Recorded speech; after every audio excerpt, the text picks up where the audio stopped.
Bonjour tout le monde, bienvenue dans cette nouvelle vidéo que j'avais très hâte de vous faire comme à chaque année depuis 2 ans. Comme vous l'avez vu dans le titre, je vais vous parler du Festival de bande dessinée de Montréal, qui est un jeune festival mais qui à chaque année s'améliore, puis ça m'épate, puis je suis tellement contente parce que c'est un beau festival, c'est gratuit, puis c'est dans un parc. Quoi demander de mieux?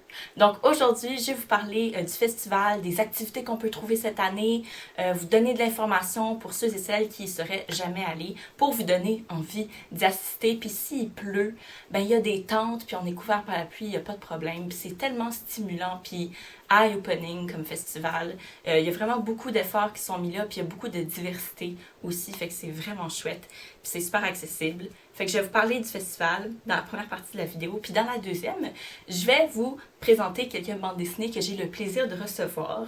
Puis pour vous mettre un petit peu en contexte, il y a une des particularités du festival cette année, c'est qu'il s'est mis en partenariat avec le prix BDLIS, qui est un prix qui récompense les auteurs et autrices de bandes dessinées francophones à travers le monde. Donc pas juste la France, pas juste le Québec, mais aussi cette année l'Allemagne par exemple. Le prix est divisé en 4 sections et moi et 3 autres booktubers et blogueuses, on a été contactés pour chacune comme prendre en charge, parler d'une des catégories du prix. Puis moi, j'ai eu la catégorie étranger, donc à travers le monde. Fait que ça, j'étais vraiment excitée parce que c'était mon premier choix. Puis les 3 autres catégories, c'est jeunesse, c'est indépendant et puis Québec, la plus évidente.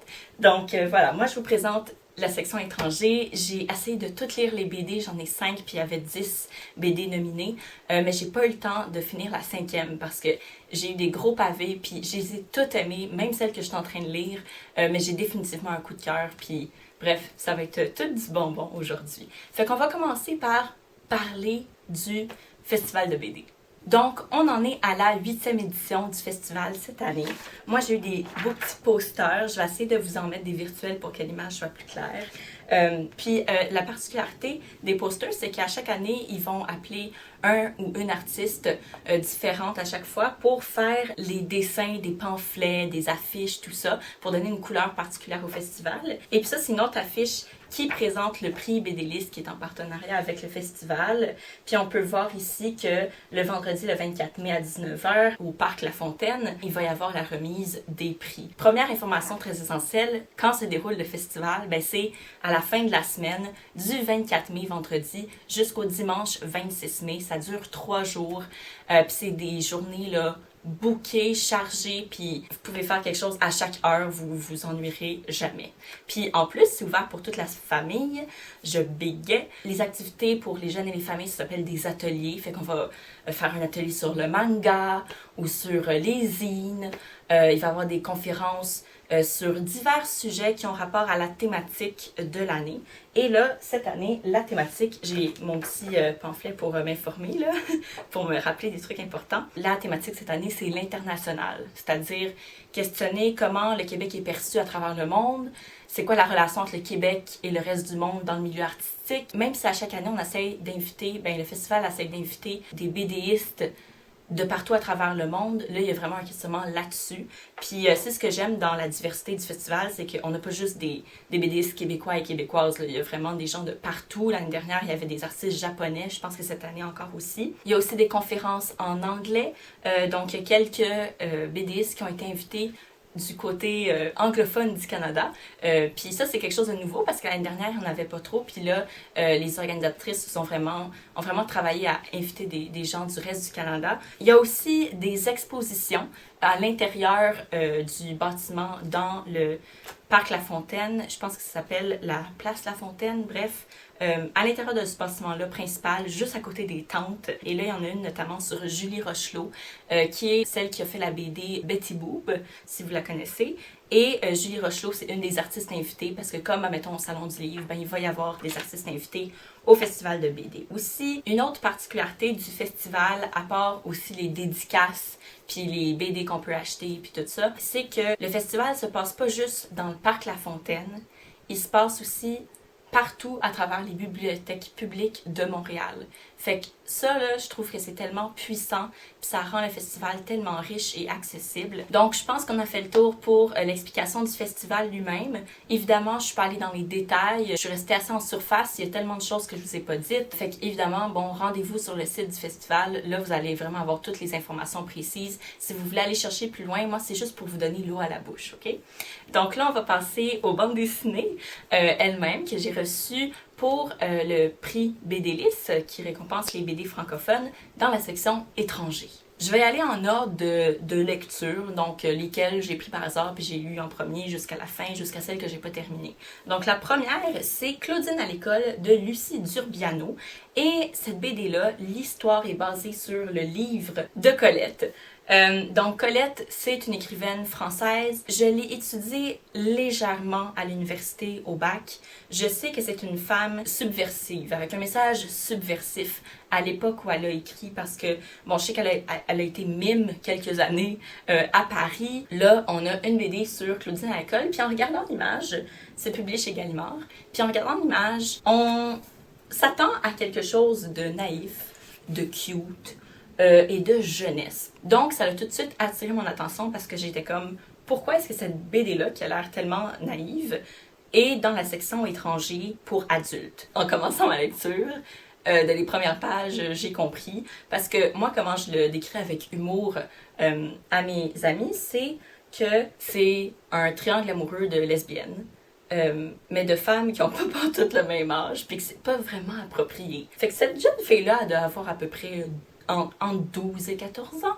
Ouais. Puis elle est amoureuse de sa prof, qui est une jeune prof. Puis cette jeune prof-là, qui est blonde aux yeux bleus, elle est un peu là, la source de tous les regards, tout le monde la désire. Fait que la prof senior qui l'accueille à l'école, ben elle tombe amoureuse de la jeune prof blonde. Ça, c'est le détail qui m'a gossé en même temps. C'est comme encore une femme blonde qui est comme passive, puis qui se fait traîner d'un bord puis de l'autre, puis qui a pas son mot à dire. Puis on a aussi des petites sections sur l'amitié entre Claudine et ses amis, et tout revient à l'amour, au crush. Je pense que ça pourrait être décrit comme une histoire de coming of age. Ça m'a vraiment surpris. Ça m'a fait réagir parce que c'était pas du tout ce à quoi je m'attendais. Ensuite, j'ai lu Courte distance de Geoff Winterhart. Désolée d'avoir massacré le nom. C'est publié chez Ça et Là. Ici, le dessin est radicalement différent. Je vais tout de suite vous montrer, là. C'est couleur dépression, parce que c'est l'histoire d'un jeune homme, Sam, qui passe à travers une dépression. Sam, qui est un jeune Anglais de 27 ans, il vit dans un petit village très très calme, avec pas beaucoup de jeunes de son âge. Et il n'y a pas de travail, fait que là, sa mère lui conseille. En fait, il y a un monsieur qui a un kick sur sa mère, puis lui, ce monsieur-là, il lui propose que son fils travaille pour lui. C'est une manière pour lui de se rapprocher de la mère. On va lire sur ces deux-là qui discutent, ou plutôt le jeune qui écoute le vieux qui parle de sa vie puis qui radote. On se doute juste en rentrant dans cette lecture-là que ça va être un rythme très lent, puis que les messages importants passent dans le non-dit. Et puis, ce jeune-là, Sam, qui sait pas quoi faire de sa vie, ben il se retrouve en présence d'un homme fascinant, puis il va pouvoir regarder les autres autour de lui, puis ça va éventuellement le mener à trouver un peu plus qu'est-ce qu'il veut, ou à lui redonner un certain goût de vivre. C'était une ambiance particulière. C'est pas mon genre de dessin, mais je trouvais que le dessin était super bien adapté au genre d'histoire, puis au contenu, puis au sujet, puis tout ça. Avant de passer à la BD suivante, je voulais juste revenir sur le nom d'auteur parce que clairement, c'est pas un nom francophone. Le prix semble accepter les traductions francophones. Parce que ça, si je regarde dans les écrits sur le côté, ça dit que le titre original est en anglais, c'est Driving Short Distances. Donc voilà, une traduction ici. Et une deuxième, là, c'est Alors que j'essayais d'être quelqu'un de bien de Uli Lust, ou Lust. Uli, c'est une BDiste allemande. Donc, c'est une BD qui a été traduite en français aussi. C'est de la même maison d'édition, Ça et Là.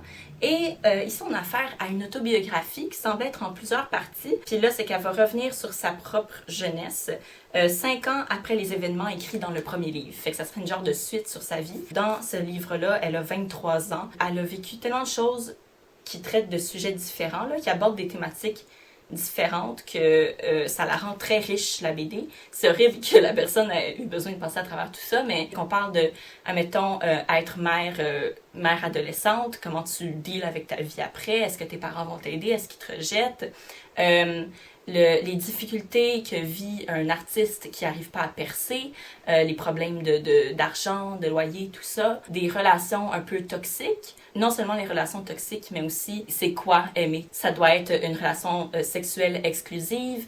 Est-ce que c'est une relation de l'esprit? Comme aimer pour vrai et profondément, c'est quoi? Aussi, se marier avec quelqu'un pour que la personne ait le visa pour rester. Puis là, tout ça, ça se passe à Vienne. Je vais vous montrer les dessins.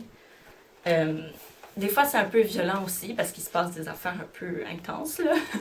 Mais voilà, c'est rose et noir et blanc. C'est pas des couleurs auxquelles j'étais habituée. Il y a beaucoup de sexualité, fait que je vais essayer de pas vous montrer ces trucs-là sur YouTube. Ouais, genre juste l'histoire est vraiment intéressante, puis ça rend ça captivant d'autant plus que tu sais que c'est vrai, fait que t'es comme shit, comment elle a réussi à se rendre ici aujourd'hui. Fait que je vous la conseille là, définitivement.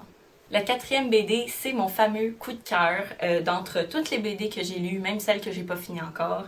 Quoique celles que j'ai pas finies encore, ça s'en vient pour être un coup de cœur contre toutes mes attentes. Il s'agit de Ted, drôle de coco de Emily Gleason. Je pense que ça, c'est une BD écrite originellement en français et publiée aux éditions Atrabile. C'est un sujet qui peut être lourd. C'est une condition qui fait que quelqu'un va être très mal compris ou vu comme un être étrange ou même un monstre. Ted, qui a un TED, donc qui est comme à un certain degré autiste. Il y a une manière de voir la vie puis de comprendre les choses différentes, puis il y a des liens qu'il fait pas de la vie sociale, genre des échanges sociaux. L'important, c'est de voir qu'est-ce qu'il fait de ses jours, puis comment vont tourner ses interactions avec les gens, puis comment il voit la vie, parce qu'on entre vraiment dans sa tête, fait que c'est comme une BD pleine d'empathie. Emily Gleason elle-même a un frère Asperger, fait qu'elle s'y connaît quand même. Fait qu'en plus d'une histoire qui pourrait être très touchante et qui l'est, mais qui tourne les choses avec un humour nécessaire et tellement bien fait, ben en plus de ça, le style du dessin est celui qui m'a le plus étonnée, ou presque, parce que là, la dernière BD a pas mal exceptionnelle, là, mais qui m'a le plus étonnée de toutes les BD avec la dernière BD que j'ai pas encore finie. Parce que c'est tellement bien pensé. Ok. Fait que ça, là, cet exemple-là, là, on voit Ted qui sort d'un bâtiment puis qui rentre dans un autre, mais ses jambes, ils font le lien entre un bâtiment puis l'autre. Tu sais, le dessin est comme pas réaliste, mais il est réaliste dans l'image qu'on peut se faire de la personne ou que Ted se fait lui-même. Puis c'est tellement une belle histoire, puis la fin est choquante, puis là t'es comme oh non, puis tu veux que Ted comme réussisse puis qu'il soit heureux puis tout, puis il y a tellement de péripéties, puis c'est juste, ça m'a fait rire, ça m'a fait pleurer, ça m'a fait réfléchir. Mon Dieu, quel coup de cœur. La fameuse dernière BD que je n'ai pas encore terminée parce que c'est un esti de pavé, c'est une BD dont tout le monde a déjà entendu parler, Monsters de Émile Ferris. Je voulais pas trop la lire parce qu'elle me faisait peur. Je veux dire, c'est un masterpiece là. Avez-vous vu ça? C'est tout au crayon, c'est formidable. Puis moi, ça me terrifie. Ok, je vais pas vous donner des punchs, mais je sais pas encore l'histoire. Mais bref, cette BD-là me terrifiait, puis même quand je lisais les premières pages, j'avais déjà peur parce que je hais les films d'horreur et pour moi, c'est la version livre d'un film d'horreur. J'ai eu un bug de caméra, donc me voici avec mes lunettes. Je m'en suis pas rendu compte pendant que j'ai recommencé à filmer. Fait que là, je fais l'introduction. Après, j'ai des lunettes.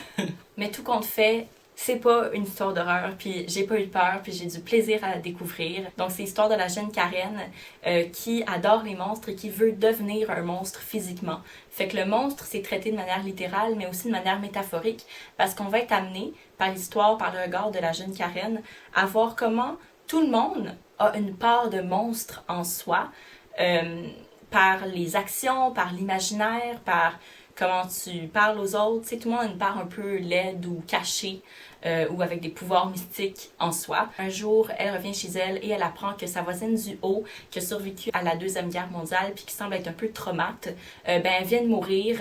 Elle s'est suicidée, elle a une balle dans le cœur, mais Karen vient à penser que c'est pas un suicide, puis elle veut enquêter sur la chose parce qu'elle pense que c'est un meurtre. Et là, Karen va essayer d'explorer les fins fonds de la bâtisse d'appartement où ils sont parce qu'il y aurait une porte secrète. Elle va dans un cimetière, puis là, j'en suis juste au début, là. On apprend l'histoire de sa famille, des membres de sa famille autour. Je pense que ça va être un coup de cœur, puis ça s'en va dans la bonne direction. Là, je suis rendue ici à peu près, fait que vous pouvez voir. Je pense que je vais vous en parler sur les réseaux quand je vais l'avoir terminée. Donc voilà, ça conclut ma vidéo sur le Festival de BD 8e édition qui se passe cette fin de semaine du 24 au 26 mai. J'espère que vous pourrez être présents. C'est gratuit, je vous le rappelle. Puis moi et d'autres booktubers et blogueuses allons être là, fait que venez nous dire salut. Mais surtout allez dire salut aux BDistes qui sont là, sont plus importants, puis c'est pour ça qu'il faut venir. Moi, je vais être là vendredi puis samedi parce que je travaille dimanche. Mais voilà, j'ai vraiment hâte, fait qu'on se verra au festival. Bye!